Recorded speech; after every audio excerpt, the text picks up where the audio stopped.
sur ce qu'on a l'habitude de faire, on est vraiment bien. Franchement, par rapport à ce qui se fait à l'étranger, on est bien. Après, pour ceux qui sont arrivés en retard, c'est vraiment sur la partie entraînement-compétition.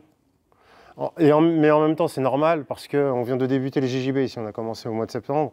On n'a pas une masse de monde pour faire des gros entraînements de compétition. Mais voilà, ça va dépendre de vous et de si vous voulez venir, si vous voulez combattre, si vous voulez performer.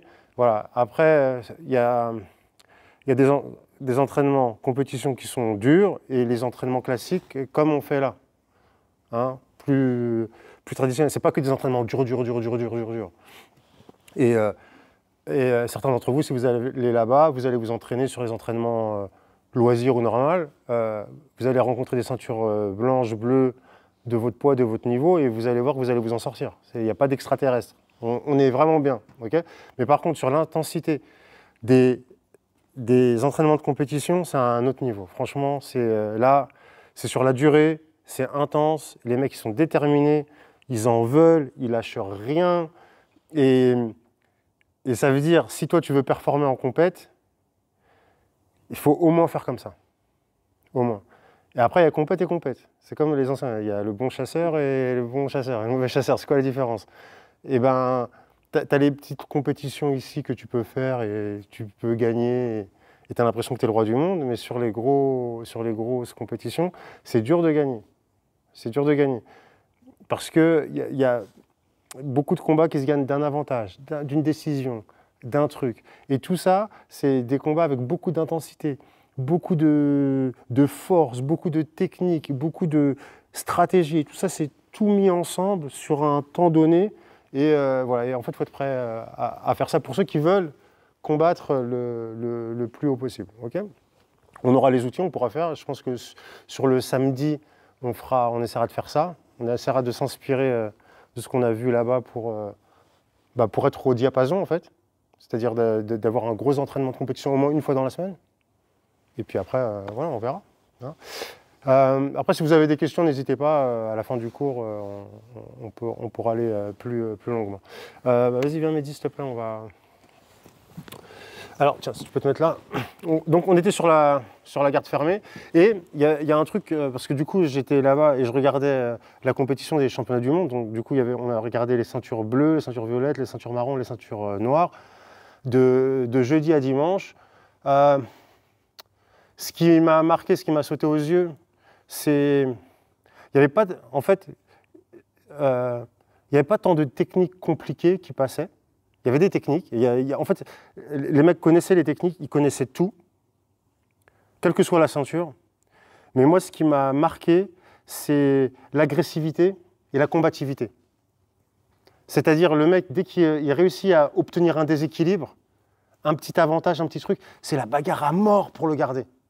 Donc, tu ne voyais pas beaucoup de techniques très difficiles, trop complexes à installer. Parce que tu n'as pas le temps, en fait.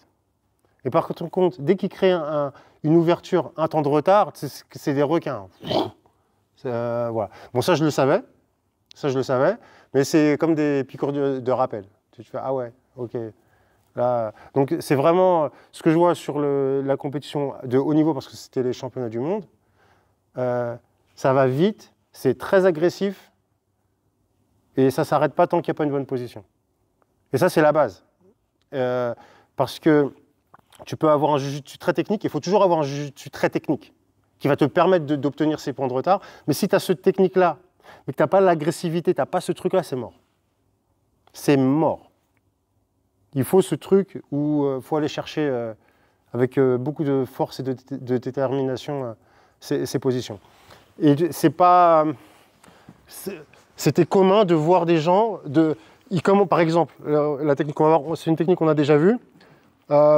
Je veux vouloir arme draguer, c'est-à-dire tirer son bras là pour exposer le dos. Et ben, j'ai vu des combats où le mec, pendant 3 minutes, 4 minutes, il essaye de lutter là, et lui, il essaye de relutter là. Et voilà. Parce qu'il a réussi à avoir son petit avantage de 2 mains contre une. Et ça, il ne veut pas le lâcher. Et du coup, ça fait des combats. Parce qu'il sait que, moi, je sais que je suis en avantage. Lui, il sait qu'il est en galère. Mais je ne vais pas me dire, je lâche et je recommence autre chose. Parce que j'ai déjà réussi à gagner ça. D'accord? Donc je vais l'avoir jusqu'au bout. Donc ce qu'on va faire ici, donc on va revoir la technique tout simplement. On prend ici la manche à l'extérieur. Vous voyez qu'il y a une différence entre prendre ici, prendre là et prendre au-dessus du poignet. D'accord? Parce que si je prends au-dessus du poignet, c'est d'attraper mon kimono, il ne peut plus. Si je prends ici, j'ai l'impression que j'ai attrapé le même truc, mais là, il y a un contrôle. D'accord? Donc, au début, il peut venir ici, attraper mon kimono. Je peux le dégripper et regardez ce que je fais avec ma main. Hop! Ok, et là, maintenant, j'ai mon grip. Il essaie de m'attraper. Et là, j'ai fermé la porte. Ok? À partir d'ici, ce qu'on va faire, on va tout simplement aller chercher l'aisselle opposée. J'ouvre mon bras ici pour me diriger dans le dos. Okay, donc, prends ici s'il te plaît. 2 mains contre une. Je monte en haut. Je pousse mon buste. Je passe sa main sous la mienne ici. Et je viens chercher le two on one, c'est-à-dire 2 contre 1. Ce que je veux, c'est que son coude dépasse ma ligne de nombril. Dès qu'il a dépassé un petit peu, donc on va batailler, ce que je peux faire, c'est me mettre, regardez, directement sur le côté. Quand je me mets sur le côté, je vais fermer la porte ici. Je veux plus que ça revienne. Et là, je lui fais un gros câlin parce que je veux que son bras il reste là. Okay, si je peux faire ça, c'est encore mieux. Si je peux attraper la manche là, c'est encore mieux. Si je ne peux pas, je peux aller chercher l'aisselle. Une fois que j'ai l'aisselle, je le serre fort contre moi parce que je ne veux pas que ce coude-là revienne dans la bataille. Je serre contre moi là. Et là, maintenant, je vais me servir de cette main-là. J'ouvre. Je me mets sur mon coude. Et je me dirige dans le dos. On essaye, c'est bon? 1, 2? Yes, merci.